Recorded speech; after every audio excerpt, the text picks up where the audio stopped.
مسیح میں میرے عزیزو،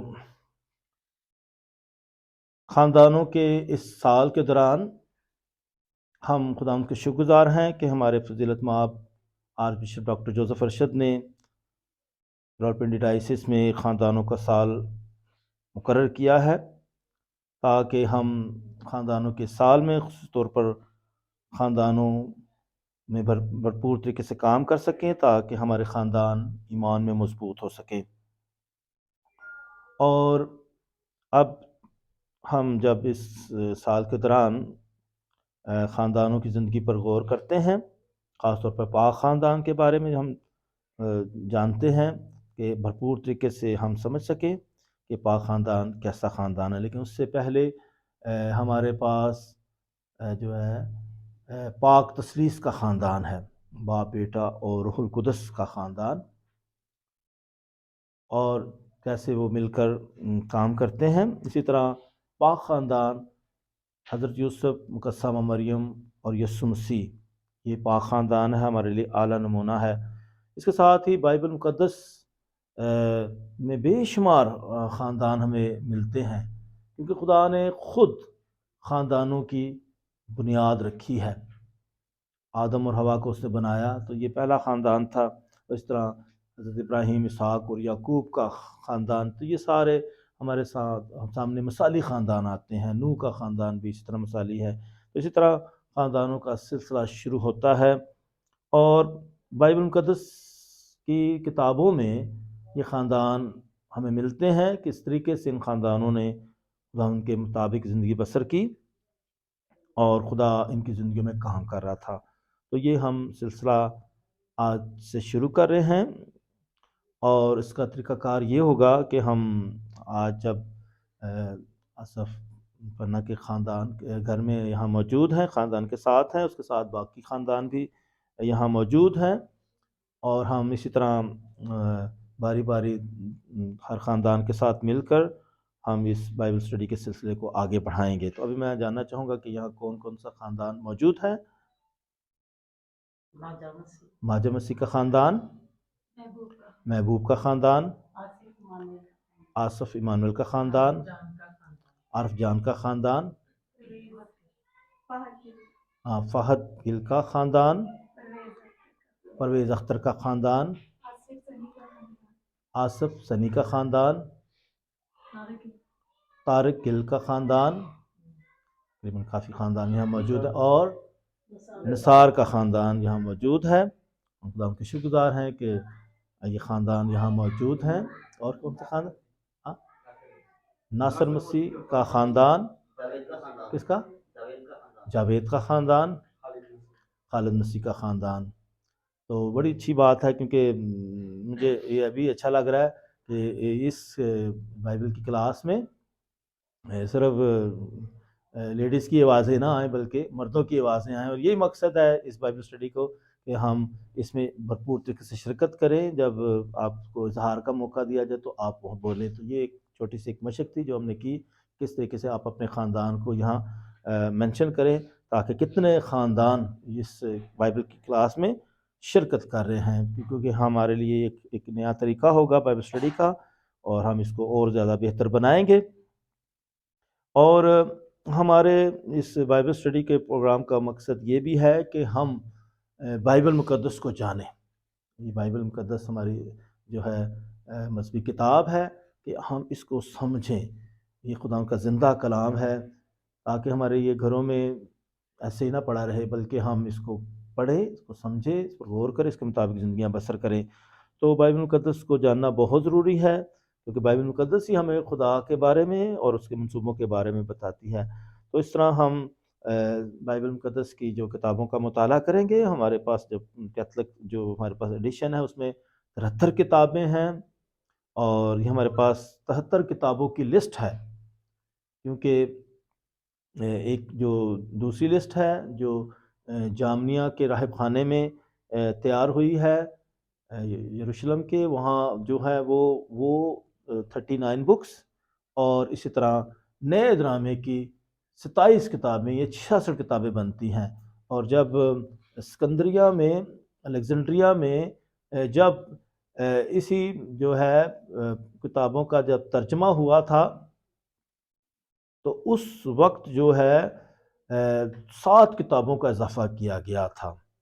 تو یہ مصر میں ایسا ہوا تھا کہ یہ یہاں 7 کتابوں کا اضافہ کیا گیا تھا، اور یہ کتابیں جو ہیں اپوکرفا بھی کہلاتی ہیں۔ یہ 7 کتابیں ہیں، ان کو اپوکرفا بھی کہتے ہیں، یعنی مخفی چھپی ہوئی کتابیں جو موجود تھیں، ان کا وجود تھا، اور یہ الہامی کتابیں تھیں، لیکن یہ کیونکہ نسخے تو بکھرے ہوئے تھے، ان کو اکٹھا کیا گیا تھا، ترتیب دیا گیا تھا، اس لیے پہلی ایک لسٹ تھی 39 بکس کی، اور 27 نئے نامے کی کتابیں، یہ 40 جو اس طرح یہ جو ہے 66 کتابیں بن جاتی ہیں۔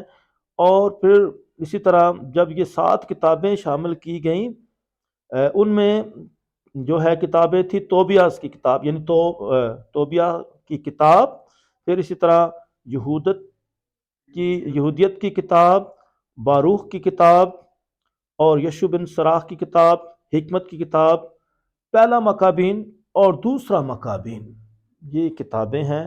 اور یہ خاص ایک بات یہ بھی میں بتانا چاہتا ہوں، یہ جو کتابیں ہوتی ہیں، جتنی بائبل مقدس کی کتابیں، پوری لائبریری ہے، تو یہ اس میں نا کچھ تاریخی کتابیں بھی ہیں، کچھ شاعری کی صورت میں بھی ہیں، کچھ نثر کی صورت میں بھی ہیں، اور جو ہے خوشخبریاں بھی ہیں اس میں، گڈ نیوز اسے کہتے ہیں۔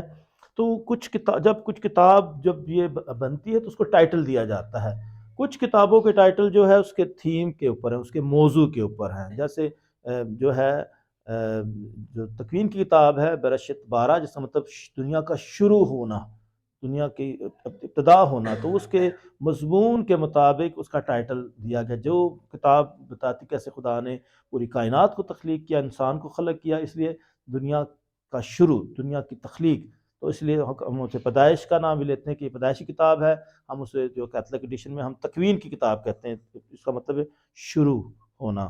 تو اسی طرح پھر کچھ کتابیں ایسی ہیں جس کو کسی شخصیت کا نام دیا گیا ہے، جیسے توبیہ، یہ ایک انسان شخص کا نام ہے۔ اسی طرح یہودیت جو ہے یہودیت، یہ ایک جو ہے جدت جس کو کہا گیا ہے، یہ ایک خاتون کا نام ہے۔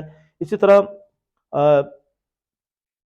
کسی شخصیت کا نام بھی ہو سکتا ہے اور کسی موضوع کا نام بھی ہو سکتا ہے۔ تو یہ جو 7 کتابیں تھیں، ان میں توبیہ کتاب، یہودیت کی کتاب، باروخ کی کتاب، حکمت کی کتاب، یشوع بن سراخ کی کتاب، پہلا مکابین اور دوسرا مکابین، ٹھیک ہے، یہ 7 کتابیں شامل کی گئی تھی۔ تو یہ جو ہے 73 بکس بن جاتی ہیں، جو کہ ہمارے پاس کیتھولک ایڈیشن میں ہیں۔ اس لیے یہ کتابیں جو ہے شامل کی گئی تھی، اس کو ایک اور نام بھی تھا ڈیوٹرو کینیکل بکس، اس کا مطلب بعد میں شامل کی گئی کتابیں، تو ان کو بعد میں شامل کیا گیا۔ تو یہ بھی اس میں خدا کا منصوبہ بھی ملتا ہے، خدا کی باتیں ملتی ہیں، فرشتوں کے بارے میں پتہ چلے گا، قیامت کے بارے میں پتہ چلے گا، اور خاندانوں کے بارے میں چلے گا، کس طریقے سے خدا ان کتابوں میں کام کرتا ہے۔ اس لیے میں نے یہ بھی بڑی مشکل کتابوں سے شروع کیا۔ یہ ایسی کتابیں جس کے بارے میں مواد نہیں ملتا، تو کیونکہ اس پر اتنا زیادہ لکھا نہیں گیا ہے،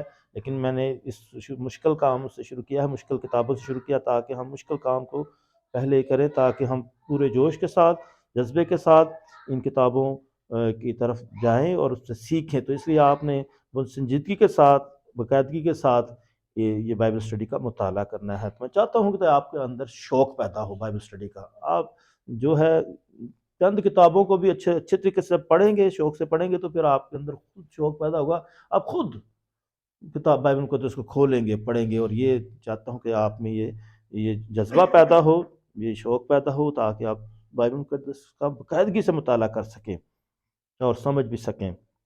تو اس لیے ہم یہ سلسلہ شروع کر رہے ہیں۔ اسی طرح یہ جو اپوکرفا بکس تھیں، یہ صرف یہ 7 ہی نہیں تھیں، اور بھی تھیں، یعنی آستر کی کتاب کے بھی چند حصے اپوکرفا جو ہے جو بعد میں دریافت ہوئے تو ان کو شامل کیا گیا، یعنی کہ آستر کتاب لکھی جا چکی تھی۔ آستر جو ہے وہ روزہ رکھتی ہے، ساری پوری اپنی قوم کو بچاتی ہے، ملکہ تھی، اور تو اس میں بھی کچھ اضافے کیے تھے، تو وہ بھی اپوکرفا جو ایڈیشن اس میں ڈالے گئے تھے کچھ سلسلہ. اسی طرح دانیل نبی کتاب میں بھی کچھ جو بعد میں صحیفے ملے تھے وہ شامل کیے گئے تھے.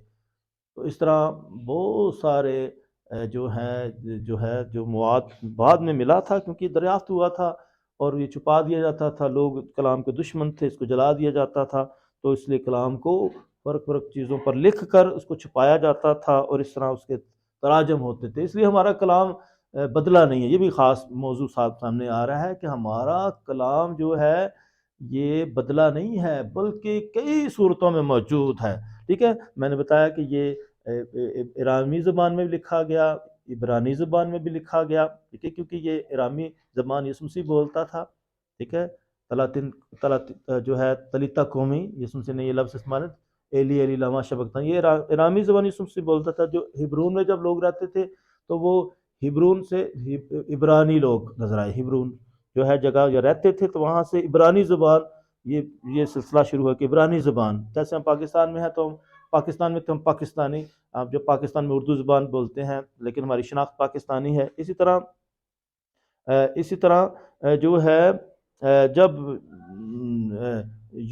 یونانی لوگ آئے تو یونانی زبان بھی آ گئی. اسی طرح جب فارسی لوگ آئے تو پرشین زبان آئی. تو اسی طرح جو ہے رومی زبان جو تھے وہ لاطینی زبان بولتے تھے، لاطینی زبان آئی. تو یہ زبانیں اس طرح ہی ہیں اور انہی زبانوں میں ہم جو ہے خدا کا کلام دیکھیں. لیکن کلام جو لکھا گیا ارامی زبان میں لکھا گیا، عبرانی زبان میں لکھا گیا اور جو ہے یونانی زبان میں لکھا گیا. نیا ڈرامہ سارا کا سارا یونانی زبان میں لکھا گیا. صرف کچھ صحیفے جو تھے جیسے مقدس متی کی انجیل جو ارامی زبان میں لکھی گئی تھی، اس کے جو ہے اس کو بعد میں پھر یونانی زبان میں اس کا ترجمہ کیا گیا تھا. تو اس طرح جو ہے یہ جو ہے اس کی بنیادی زبانیں ہیں. پھر اسی طرح اس پوری جو ہے یونانی زبان میں جب بائبل موجود تھی تو اس میں اس کا پھر مقدس جروم نے اس کا لاطینی زبان میں ترجمہ کر دیا تھا.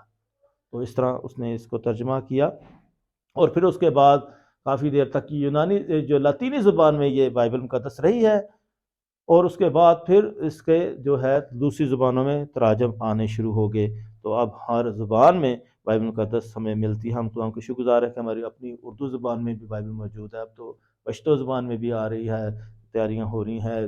پنجابی زبان میں بھی، مختلف زبانوں میں جو ہے خدا کا کلام ہم تک پہنچ رہا ہے.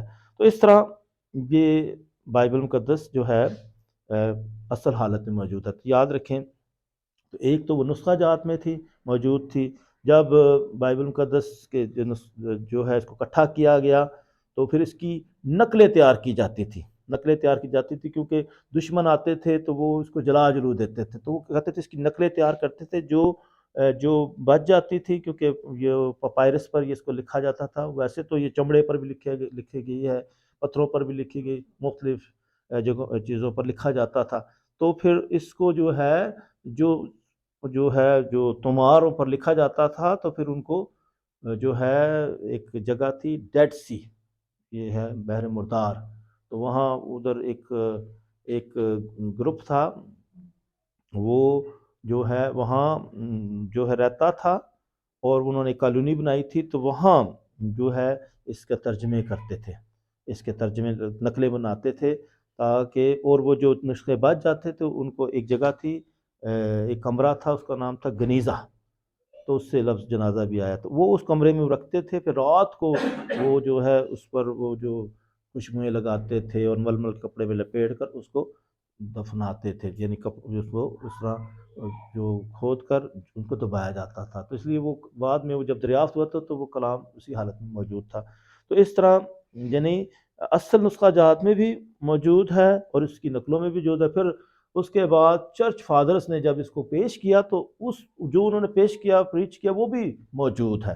تو اس طرح یہ تین حالتوں میں آ گئے. پھر اس کے بعد اس کے ترجمے ہوتے رہے، اس حالت میں موجود ہے. تو میوزیمز میں بھی ابھی تک یہ پڑے ہوئے ہیں. تو اس طرح یہ ہمارا کلام جو ہے کئی صورتوں میں موجود ہے، اصل حالتوں میں بھی موجود ہے، اصل زبانوں میں موجود ہے، تراجم میں بھی موجود ہے. ابھی بھی بائبل مقدس کا جو ترجمے سے ترجمہ بھی ہوتا ہے اور پھر اصل زبانوں سے بھی ترجمہ ہوتا ہے. تو ہمارے پاس خدا کا کلام جو ہے موجود ہے ہماری اپنی زبان میں. اس طرح بائبل مقدس جو ہے کئی صورتوں میں ہمارے پاس موجود ہے۔ تو میں پھر اسی بات کی طرف آ رہا ہوں، کیونکہ میں چاہ رہا ہوں آپ کو بنیادی باتوں کو پتہ چلے کہ یہ کتابیں کس طرح بنی ہیں۔ تو اس طرح، کیونکہ ہم اس معاشرے میں رہتے ہیں جہاں لوگ کہتے ہیں کہ آپ کی کتابیں تبدیل ہو گئی ہیں، بدل گئی ہیں، یہ ہے، تو ہمیں پتہ ہے اس کی بنیاد کا کہ کس طریقے سے یہ بائبل مقدس کو تیار کیا گیا تھا اور کئی صورتوں میں موجود ہے۔ تو اس طرح یہ جو 7 کتابیں تھیں یہ ہماری کیتھولک بائبل کی لسٹ میں موجود ہیں، اور اس کی حقیقت کو قبول کیا گیا تھا، خاص طور پر مقدس سینٹ جیروم نے جب اس کو لکھا تھا، اور اسی طرح ایک اور جو ہے امروز، انہوں نے بھی اس کی تصدیق کی کہ یہ واقعی اس کی حقیقت ہے۔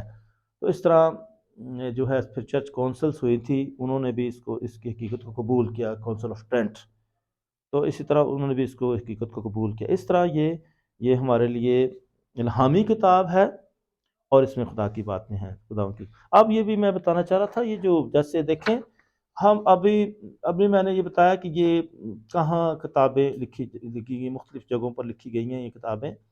اب یہ دیکھیں توبت کی کتاب ہے، یہودیت کی کتاب ہے، باروک کی کتاب ہے، حکمت کی کتاب ہے، یشوع بن سراخ کی کتاب ہے، اسی طرح پہلا مکابین، دوسرا مکابین۔ اب اس کتاب کو سمجھنے کے لیے یہ بھی ضروری ہے کہ یہ جانیں کہ کس طریقے سے حضرت ابراہیم، اسحاق اور جب یعقوب جو تھا اس کے 12 بیٹے تھے جو 12 قبیلے بن گئے، اور مصر میں جب وہ آئے تو وہاں بڑی قوم بن گئے۔ جوشن کی زمین میں جب حضرت یوسف ان کو لے آیا تو وہ پھر اس کے بعد ہم دیکھتے ہیں حضرت موسیٰ کے بعد قاضی آگے تھے، قاضیوں کی کتاب ہے، قضات کی کتاب۔ پھر اس طرح پہلا بادشاہ شاؤل بادشاہ آیا، پھر اس کے بعد داؤد بادشاہ، پھر سلیمان بادشاہ، اور سلیمان بادشاہ کے جب بیٹے تھے تو پھر انہیں اختلاف ہوا، تو انہوں نے کیا کیا کہ انہوں نے اس کو 2 حصوں میں تقسیم کر دیا، ایک ہی سلطنت کو۔ تو 2 قبیلے ایک طرف ہو گئے تھے، یہودا کا اور بنیامین کا قبیلہ ایک طرف ہو گیا تھا، اور باقی 10 قبیلے دوسری طرف تھے۔ یہ سامریا میں 10 قبیلے آباد ہو گئے تھے، اور یہودا اور بنیامین کا یہاں یروشلم کی ہیکل تھی۔ تو اب جو یہ 2 بڑی سلطنتیں تھیں، تو 722 میں قبل از مسیح، یسوع مسیح سے پہلے کی باتیں ہو رہی ہیں، 721 جو بھی کہہ لیں، 722 کا دور تھا۔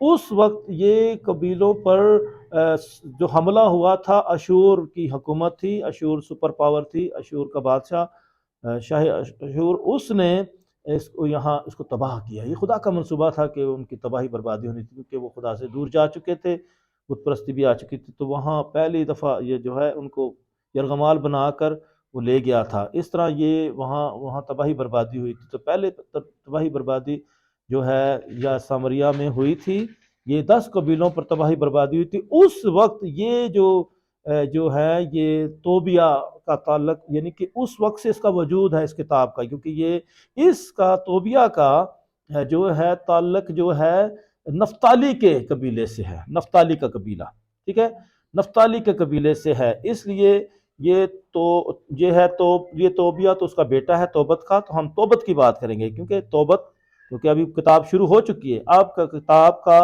کی شروعات ہو چکی ہے، ہم کتاب کے بارے میں اب مکمل جانیں گے، کیونکہ یہ توبت جو ہے اس کے بیٹے کے نام پر یہ کتاب بنی ہے۔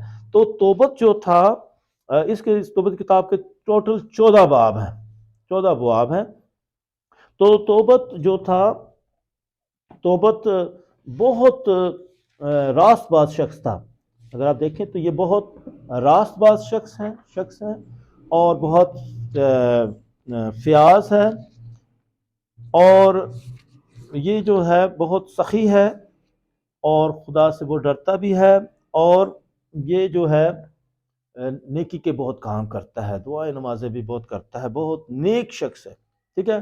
تو یہ اس کے بارے میں آپ جب پڑھیں گے تو آپ دیکھیں گے کہ یہ بہت ہی خدا کے بہت قریب ہے، یہودی شریعت کو بہت مانتا ہے، کیونکہ یہ یہودی تھا۔ اب یہ سارے لوگ ڈیاسپورا وہ جگہ ہوتی ہے جہاں غیر سرزمین ہو، جہاں دوسری قومیں ہوں، اور یہاں یہ یہودی اس جگہ جا بسے ہیں جہاں بت پرستی بھی ہے، جہاں جو ہے لوگ جو ہیں وہ جب انسانوں کو مارتے ہیں، یہودیوں کو مارتے ہیں، تو لاشوں کو ایسے پھینک دیتے ہیں. تو یہ یہودی ہوتے ہوئے لاشوں کو اٹھا کر جو ہے ان کو دفناتے ہیں. تو یہ ہے، یہ یعنی کہ اس بادشاہ کے خلاف چل رہے تھے.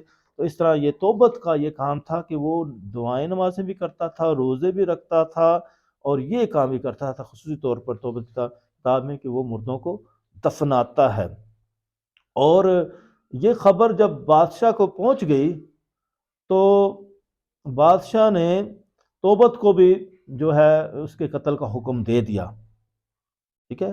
تو توبت جو ہے اس کی، کیونکہ اس کی بیوی تھی اینا، اور اسی طرح اس کا بیٹا پیدا ہوا توبیہ، تو وہ پھر اپنے جان کو بچانے کے لیے وہاں سے بھاگا. تو اس کا جائیداد بھی، اس کے جو جان و مال بھی وہ ضبط ہو گیا. تو اس نے اپنے کو، جب وہ بادشاہ مر گیا، اس کے بیٹے نے اس کو مار دیا تھا، تو جس کا بیٹا سخرب جو ہے وہ آ گیا، تو پھر یہ واپس آ گیا. اب یہ توبت جو ہے بڑا نیک شخص ہے. ٹھیک ہے. آپ دیکھیں اب اس کتاب کا تعلق لگ رہا ہے کس کے ساتھ، ابھی دیکھے گا کس کے ساتھ، پرانے دور میں کسی اور کتاب کے ساتھ اس کا کنیکشن آپ کو ملے گا، کہ آپ کو اس کی زندگی اور ایوب کی زندگی، ایوب صابر جو جس کا تھا نا، ایوب صابر، ایوب جو ہے وہ ایوب کی کتاب، تو وہ بھی اس کا بھی تعلق حکمت کتابوں سے ہے. تو اس کے ساتھ جو تعلق اس کا ملے گا، کس طریقے سے ایوب بھی نیک شخص تھا، دعائیں نماز کرتے تھا، اور خدا کے فرشتے نے، شیطان نے کہا تھا مجھے موقع دے کہ میں اس کو آزماؤں، دیکھ کتنا یہ تیرا وفادار ہے. تو اس نے کہا اس کو جو تنگ کر، لیکن اس کو مارنا نہیں ہے. تو اس کو تو اتنی سختیاں لایا، مصیبتیں لے کر آیا، اور لیکن وہ ہمیشہ ایمان میں مضبوط رہا. اس کتاب میں بھی یہ بتایا گیا تھا، ایک مسئلہ ہے اس کتاب کے اندر بھی، مسئلہ یہ ہے، وہی مسئلہ اس کتاب میں بھی آئے گا. وہ مسئلہ کیا ہے؟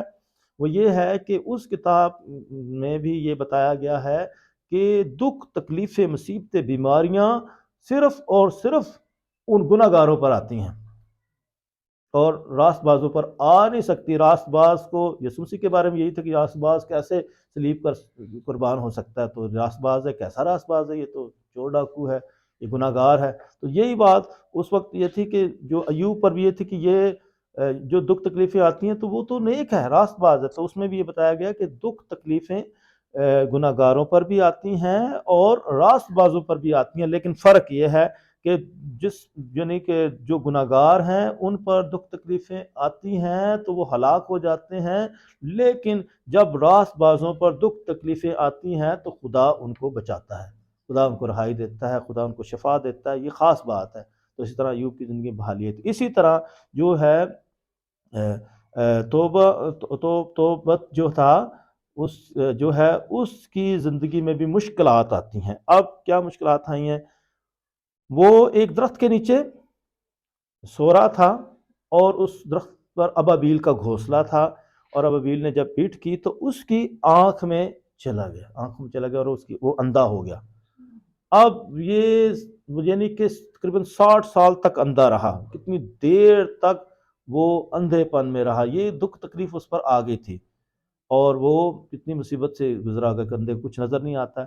تو اس حالت میں تھا، اور اس پر کیونکہ وہ، لیکن وہ بڑا مفلس شخص تھا، اور خدا نے ایک منصوبہ بنایا تھا کہ کس طریقے سے، جب وہ ٹھیک ہی تھا تو وہ نیک شخص تھا، اس نے ایک جبائل نامی مفلس بندہ تھا، غریب بندہ تھا، اس نے اس کو قرضہ دیا ہوا تھا، کچھ پیسے دیے تھے، سونا چاندی کی صورت میں دیتے تھے، اس کو وہ قرضہ دیا ہوا تھا، اور اس پہ رسید بھی لی ہوئی تھی. اور پھر وہ کیا کرتا، ابھی دیکھیں ایک سفر شروع ہوتا ہے. ابھی میں پھر آپ کو یہ بائبل اسٹڈی میں بار بار دوسری کتابوں میں بھی جاؤں گا، پھر واپس آؤں گا اس کو سمجھانے کے لیے. ایک سفر شروع ہوتا ہے، ایسا ہی سفر جو حضرت ابراہیم نے، کیونکہ اس کا یہ کتاب خاندانوں کے بارے میں بات کر رہی ہے، میں اب خاندانوں کے بارے میں بات کر رہا ہوں. ابھی تک ہم توبت کے خاندان کی طرف میں ابھی چل رہے ہیں. ٹھیک ہے. اس کے بعد ایک اور خاندان شروع ہوگا بعد میں. اب جو ہے اس وقت جو ہے حضرت ابراہیم نے جب اپنے بیٹے کے اسحاق کی شادی کرنی تھی، اس نے کہا، اب اس نے اپنے نوکر کو جو اس کو بہت قریب تھا اس کو کہا کہ تو میرے بیٹے کے لیے میرے رشتہ داروں میں سے رشتہ ڈھونڈ کر لا. اور اس نے کہا ٹھیک ہے. وہ چل پڑا. یہ سفر شروع ہوتا ہے، سفر پر روانہ ہوتا ہے، اور پھر وہ کہتا ہے کہ میں کیسے تلاش کروں گا. پھر وہ اس نے خدا کے فرشتے نے اس کی رہنمائی کی. جہاں جب تو اگر اس کنویں پر جائے گا تو اگر اس سے پانی مانگے گا، مجھے ایسی لڑکی ملے جو مجھے بھی پانی پلائے، میرے جانوروں کو پانی پلائے، تو وہ پھر خدا کا فرشتہ اس کی رہنمائی کرتا ہے اور وہ بھی سفر پر روانہ ہوتا ہے، اور اس طرح اس کے بیٹے اسحاق کے لیے وہ رفقہ کو لے کر آتا ہے۔ تو یہ بھی سفر تھا جو اس نے کیا تھا۔ حضرت ابراہیم نے جو ہے اسحاق کے لیے جب رشتہ تلاش کیا تھا تو اس نے اپنے نوکر کو بھیجا تھا، اور وہ جو اسحاق کے لیے رفقہ کو لے کر آیا تھا۔ تو اسی طرح توبت جو ہے اپنے بیٹے کو بھیجتا ہے، لیکن ابھی وہ اس منصوبے خدا کے منصوبے کے بھیج رہا ہے کہ اس نے جس کو پیسے دیے ہیں کہ وہ پیسے وہاں سے لے کر آئے، لیکن وہ جو ہے جگہ کیا ہے، اس کا جگہ کا نام ہے اکبتانہ جگہ ہے، وہاں جو ہے اس کا ایک رشتہ دار بھی رہتا ہے، اس کا نام ہے روئل جو ہے وہ ادھر رہتا ہے، اور وہاں وہ شخص بھی رہتا ہے جس سے اس نے پیسے لینے ہیں۔ تو اس نے کہا کہ اس جگہ کے پر جانے سے پہلے کسی بندے کو ڈھونڈ، ایسے شخص کو ڈھونڈ جو اس جگہ کو جانتا ہے اور اس شخص کو بھی جانتا ہے جس کو میں نے پیسے دیے ہیں، جبائل، تو اس کو وہ جانتا ہو، تو وہ پھر ایسے شخص کو تلاش کرتا ہے۔ یہ ابھی خدا کا منصوبہ ہے کہ اسے وہ شخص مل جاتا ہے، اور وہ شخص جو ہے اس سے ملتا ہے، وہ بتاتا ہے کہ میں عزرائیل ہوں، یہ عزرائیل۔ تو ادھر سارے لفظوں کے مطلب ہیں، میں ضرور آپ کو بتاؤں گا، یہ جتنے بھی لفظ آ رہے ہیں ان کے سب کے مطلب ہیں، جتنے بھی عبرانی میں لفظ آئیں گے ان کے مطلب ہوں گے، بڑے روحانی مطلب ہیں، ٹھیک ہے۔ جیسے رفائل کا مطلب خدا ہماری شفا ہے۔ اسی طرح وہ شخص ملتا ہے اور وہ کہتا ہے کہ میں اس علاقے کو بھی جانتا ہوں اور میں اس خاندان سے ہوں، تو میں جاؤں گا۔ تو پھر وہ اپنے باپ کو بتاتا ہے توبیہ، اور کہتا ہے اس کو میرے پاس لے کر آ، تاکہ میں اسے جانوں کہ وہ دھوکہ نہ ہو جائے، کیونکہ پیسوں کا معاملہ ہے۔ تو اس نے پھر اس کو بلاتا ہے، اس سے پوچھتا ہے، کہتا ہاں ٹھیک ہے، میں واقعی اس خاندان سے ہوں اور جگہ بھی جانتا ہوں۔ پھر وہ جو ہے وہاں جاتا ہے۔ اب بڑی خاص بات ہے کہ یہ جو شخص ہے یہ خدا کا فرشتہ ہے، رفائل، وہ ہے اس انسانی روپ میں، اور اس طرح وہ جاتا ہے، اور وہاں جب وہ جا رہا تھا تو درائے دجلہ کے پاس جب پہنچا، دجلہ اور فرات یہ دو بڑے جو ہیں دریا ہیں جہاں حضرت ابراہیم حضرت ابراہیم جب سفر کیا تھا، دجلہ اور فرات یہ عراق کے پاس ہیں، ٹھیک ہے، ترکی اور عراق کے پاس۔ تو وہاں اس جگہ پر یہ جب گیا دجلہ، تو وہاں ایک بڑی مچھلی نے اس پر حملہ کر دیا۔ یہ بڑی مچھلی جس نے اس پر حملہ کیا، اور اس نے حملہ کیا اس پر حملہ کیا، اس پر توبیہ پر۔ تو جو ہے اس فرشتے نے کہا کہ رفائل فرشتے نے کہ اس کو پکڑ لے، اس کو کیچ کر لے۔ اس نے مچھلی کو پکڑ لیا، اس نے کہا کہ اب اس مچھلی کی 3 چیزیں اپنے اس پاس نکال لے، اس کا دل، جگر اور اس کی آنکھ کی جھلی۔ اب یہ خدا کا منصوبہ تھا کہ کس طریقے سے جہاں وہ جا رہا تھا وہاں بھی شفا کا کام ہونا ہے، اور واپسی پر آ کر توبت کی زندگی میں شفا کا کام ہونا ہے۔ اور پھر وہ جب ادھر جاتے ہیں تو وہاں پہنچ کر کہتے ہیں کہ ہم نے ادھر رات رہنا، کہاں رہے؟ تو اس نے کہا کہ میں اس روئل نام کے شخص کو جانتا ہوں اور وہ آپ کا قبیلے سے ہے، تو اس کے پاس جاتے ہیں۔ اور وہاں جب وہ گیا، جان پہچان ہوئی روئل، تو روئل کے پاس، اس کا روئل کا مطلب ہے خدا کا دوست۔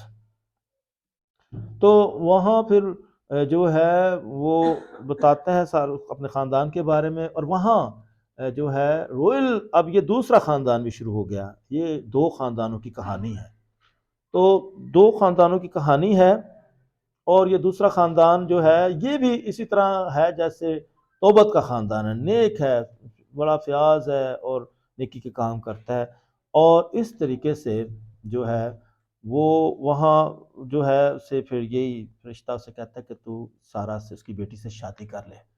لیکن اس کی بیٹی کا مسئلہ ہے کہ اس پر ایک جو ہے ایک شیطان، اس کا دیوانہ ہے، وہ اس کی کسی اور سے شادی نہیں ہونے دیتا ہے۔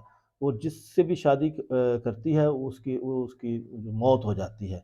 تو اس کے 7 شوہر جو ہیں وفات پا چکے تھے، اور یہ جو ہے یہ کہانی بھی میں اب نئے ڈرامے میں آپ کو بتاتا ہوں یہ اناجیل میں آئی ہے جب یسوع مسیح سے فقی فریسیوں نے سوال کیا تھا کہ جب جو ہے انہوں نے سوال کیا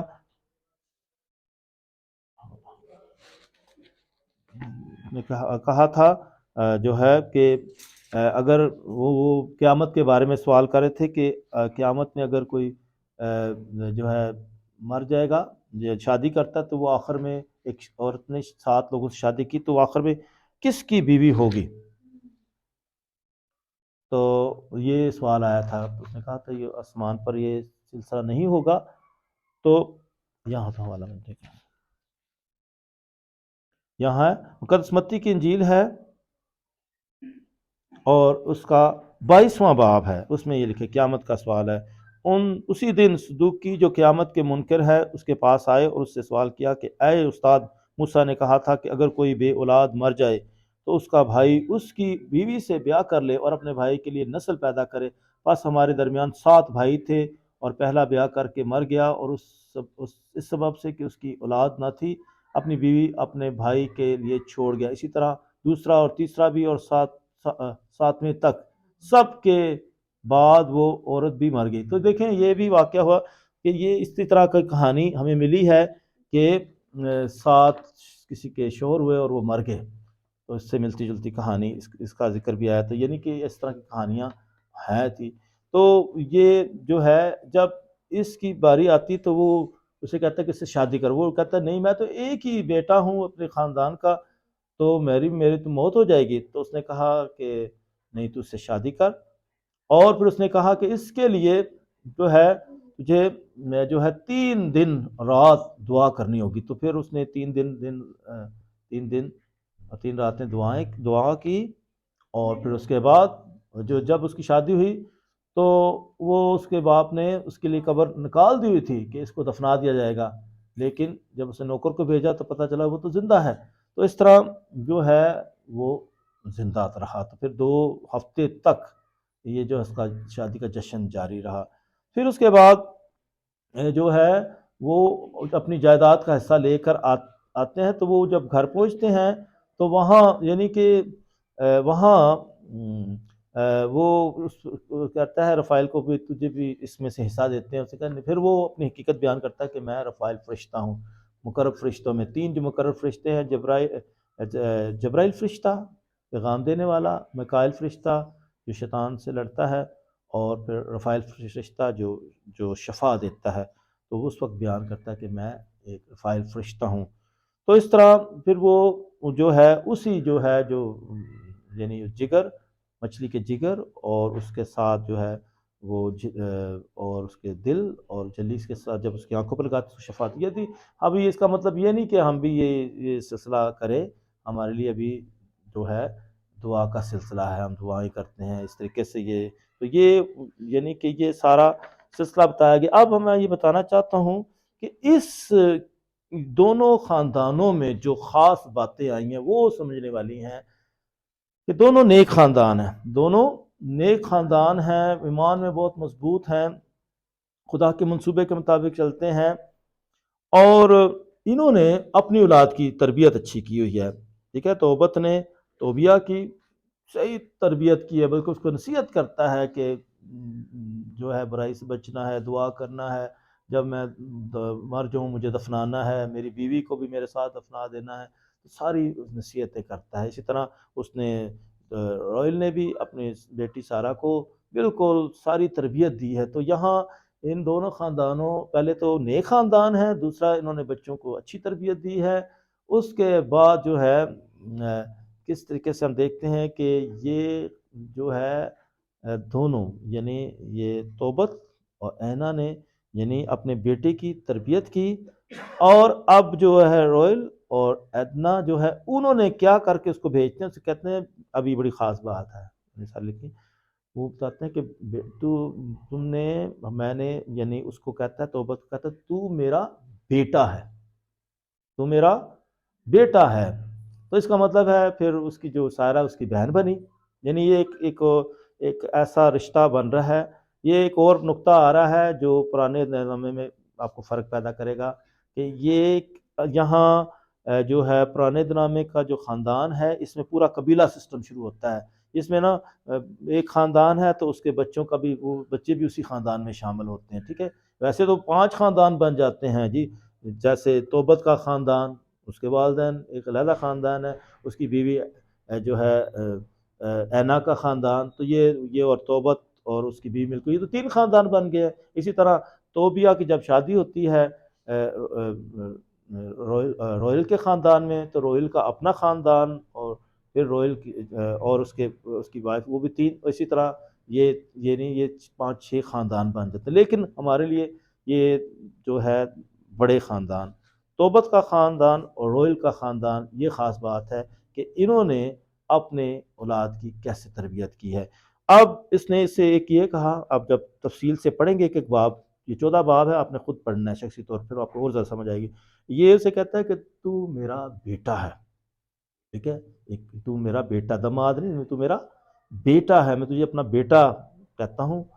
اور یعنی بیٹے کا رشتہ اسے دیتا ہے کہ ہم میرا بیٹا، میرے خاندان کا حصہ ہے، یعنی ایک خاندان بن گیا. پھر اسے کہتا ہے، اپنی بیٹی کو سمجھا کر بھیجتا ہے کہ تو جب دوسرے گھر میں جا رہی ہے وہ تیرے والدین ہوں گے، وہ تیرے والدین ہوں گے، وہ تیرے والدین، بیٹی کا اس کو درجہ دیتا ہے.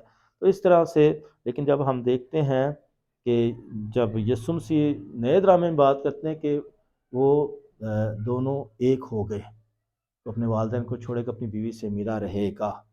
تو یہاں ہمارے لیے یہ سلسلہ یہ ہوتا ہے کہ جب اس کی شادی ہوتی ہے تو وہ ایک خاندان ہے، میاں بیوی وہ ایک خاندان بن گئے ہیں. پھر اس کے بچے ہوتے ہیں، وہ ایک خاندان ہے. تو یہ ہم کئی دفعہ سمجھتے ہیں کہ جی یہ یعنی کہ 4-5 خاندان کٹھے رہنے تو یہ ایک ہی خاندان ہے. ٹھیک ہے، یہ یہودی سسٹم ہے. ہم مسیحی سسٹم میں آتے ہیں تو ہمارا ہر جو بھی نیا جوڑا بنتا ہے لڑکی لڑکے کا، وہ علیحدہ خاندان ہوتا ہے. تو وہ کہ ہے والدین سے ملے رہیں گے اپنے، لیکن وہ ایک ہوں گے، تو ایک نیا خاندان بنتا ہے. اس طرح ایک ہونے کا مطلب یہ ہے کہ وہ ایک خاندان بن جاتے ہیں، اب 2 نہیں بلکہ ایک ہو گئے. اس طریقے سے اس کتاب میں رشتوں کی بات کی ہے، رشتوں کا بھرم رکھنا.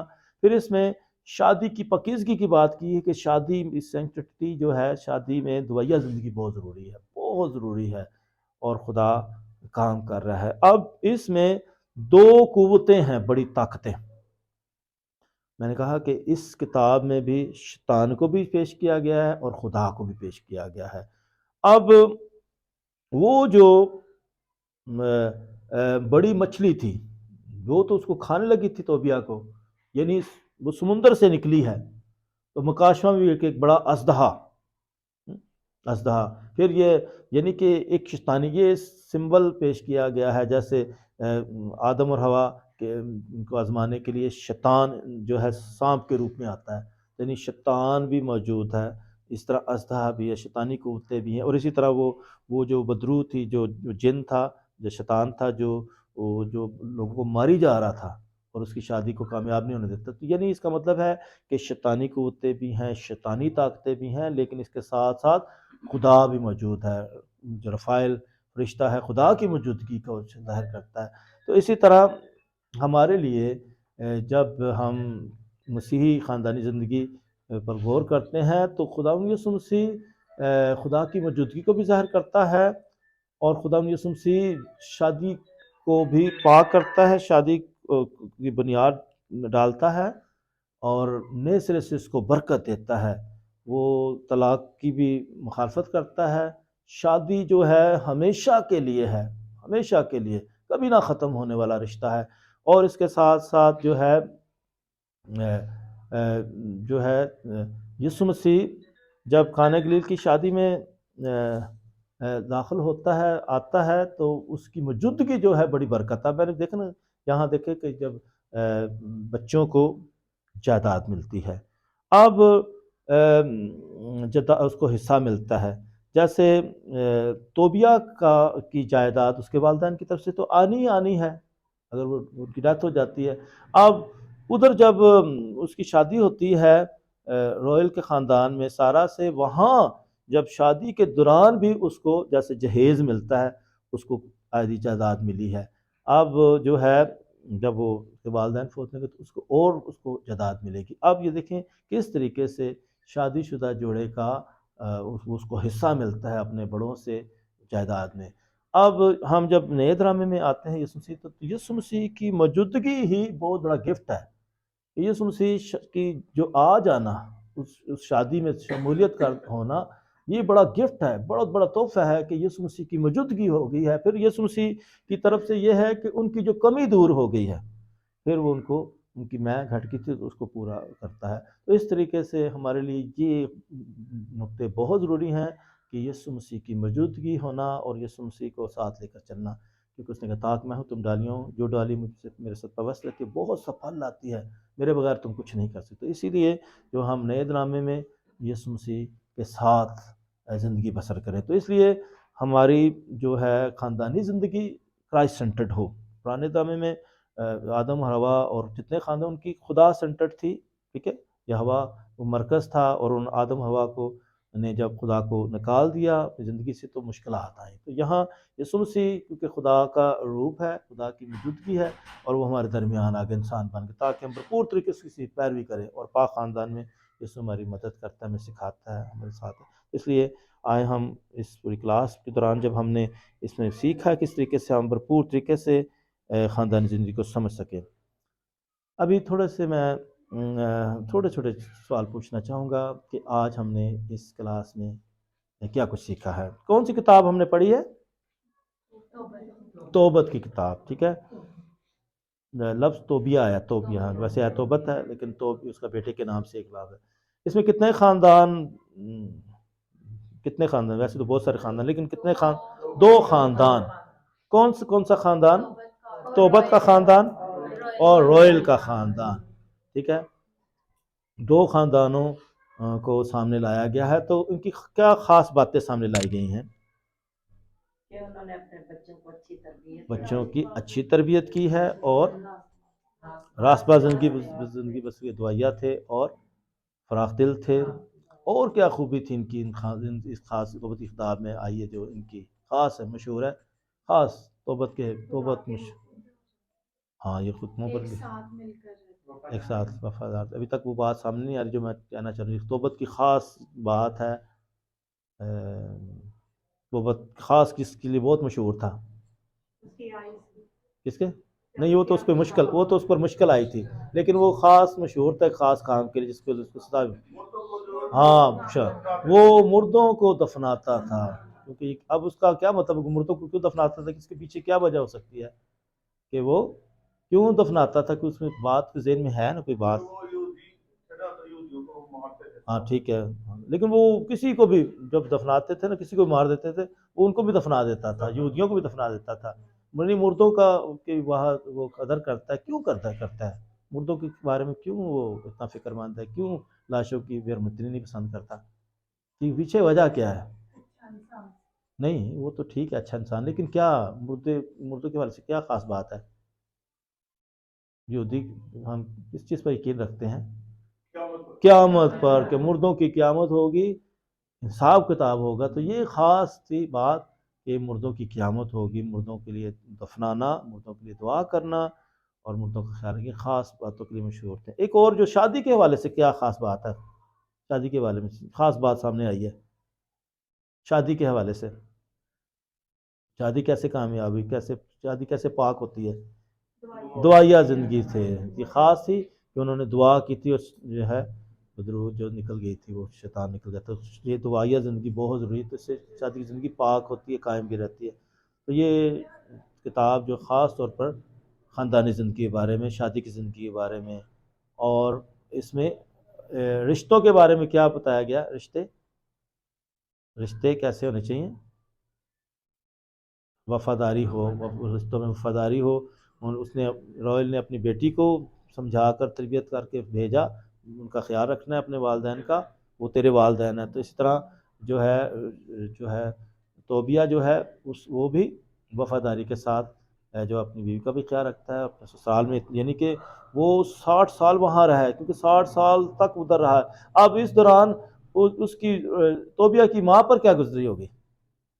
روتی ہوگی، کیا خیال ہے؟ روتی ہوگی کہ اس کا بیٹا اس سے دور جا رہا ہے۔ تو کتنی مصیبت اس نے کاٹی ہے کہ وہ، اور اس کو بھی فکر ہے کہ میرے والدین ادھر بڑے ہیں، لیکن وہ خالی ہاتھ نہیں آیا، کامیاب ہو کر آیا ہے، ایک بیوی بھی لے کر آیا ہے، روپے پیسے بھی لے کر آیا ہے، اور اس نے کیا اور بڑا خاص کام کیا ہے، اس نے اپنے والد کو شفا دلائی ہے، شفا دلائی، کیونکہ وہ میڈیسن جو لے کر آیا ہے وہ وہ وہ اس نے اس کو شفا دی ہے، اور پھر اس کو اور کیا ہے، خوشحالی دی ہے، کیونکہ وہ دولت بھی لے کر آیا جو دولت وہ کھو چکی تھی، کسی کے پاس تھی، اس کو لے، یعنی کہ دیکھیں کہ اولاد جو ہے وہ گھروں میں خوشحالی لے کر آتی ہے اور بہتری لے کر آتی ہے، تو اس نے اپنے بزرگوں کا خیال رکھا ہے، اپنے والدین کا خیال رکھا ہے، تو اس کی یہ واپس آتا ہے، اور خالی ہاتھ نہیں آتا ہے، بلکہ وہ جو ہے بہتری لے کر آتا ہے، خوشحالی لے کر آتا ہے، شفا لے کر آتا ہے۔ یقیناً آج آپ نے اس کتاب سے بہت کچھ سیکھا ہے، تو اب آپ نے باقی جو 14 باب ہیں آپ ایک ایک کر آپ نے پڑھنا ہے۔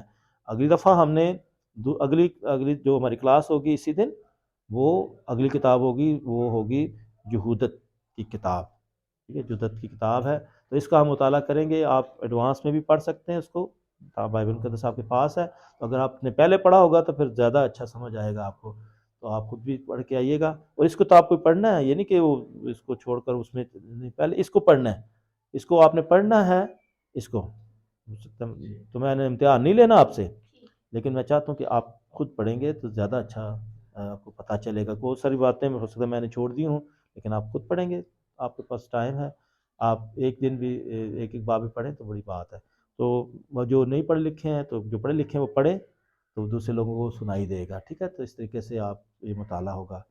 تو میں نے ایک اور جگہ پہ کلاس کی تھی تو وہ بتا رہے تھے کہ ابھی ہمیں پڑھنا لکھنا نہیں جانتے ہیں، لیکن آج ہمیں بھی پتہ چلا ہے، تو میں نے کہا تو اب آپ جب گھر میں بھی پڑھیں، گھر میں کوئی پڑھے گا ایک کوئی شخص، تو پھر آپ کو اور زیادہ پتہ چلے گا، تو پھر آپ نے اس طریقے سے اس کو پڑھنا ہے ایک ایک باب کو، یہ 14 باب ہیں، اتنے زیادہ نہیں ہیں، اور اس کے بعد آپ اگر اگلی کتاب کو پڑھ کر آتے ہیں تو پھر اور زیادہ آپ کو سمجھ آئے گی۔ شکریہ۔ ابھی ہم کلاس بس کلوز کر دیں اس کلاس کو۔